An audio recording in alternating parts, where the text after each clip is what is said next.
आदमी खड़ा था। तभी एक स्टील ब्लॉक ने उसके शरीर को पार कर दिया। उसने डरते हुए देखा तो शरीर पर जो कपड़े पहने थे वह पहले ही नीचे गिर चुके थे। तभी उसके शरीर का बाकी मांस भी जमीन पर गिरा और उसने अपनी आखिरी सांस ली। दूसरी तरफ कुछ और लोग भी उसी सीक्रेट रूम में फंसे थे। किसी को नहीं पता था कि वह यहाँ कैसे पहुँचे, लेकिन तभी ऊपर ब्लॉक से एक जूता गिरा और फिर एक आदमी वहाँ से बाहर आया जिसका नाम योंग था। उसने बिना वक्त गवाए ऊपर का ब्लॉक खोला, लेकिन तभी वही आदमी गिरा जिसकी मौत पहले हो चुकी थी। सभी इतने डर चुके थे कि अब बस उन्हें यहाँ से निकलना था। एक ने ब्लॉक खोलकर भागने की कोशिश की, लेकिन योंग ने रोका और पहले अपना जूता फेंककर चेक किया। भी उस कमरे से आग बरसाने वाला पाइप निकला और एक पल में जूते को राख में बदल दिया। बचा था तो उसका फीता। सभी कुछ सोचते रह गए। तभी योंग ने दूसरा ब्लॉक खोला और जूता फेंका। कमरा सुरक्षित था। सब उस कमरे में पहुँच गए। योंग पहले जूता फेंककर चेक करता था कि कमरे में कोई खतरा है या नहीं, फिर वहाँ जाता था। इस तरीके से वह सब हर बार बच जाते थे। लेकिन एक दिन जाल ऊपर से गिरने लगा।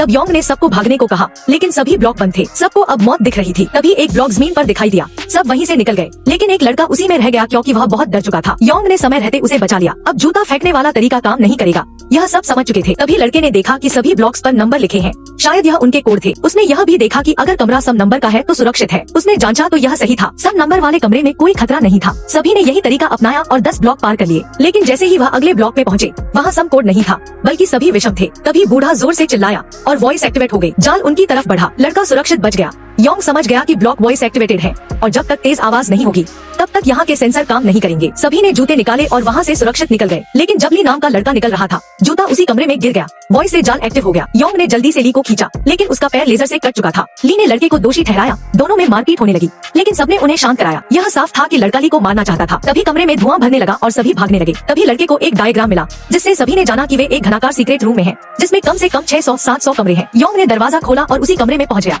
जिसमें पहले आदमी के शरीर में ब्लॉक घुसा था। सभी समझ गए कि वे घूमकर यहीं आ चुके हैं। लेकिन जैसे ही उन्होंने अगले ब्लॉक में जाने का सोचा, कमरा हिला और लड़का गिर गया।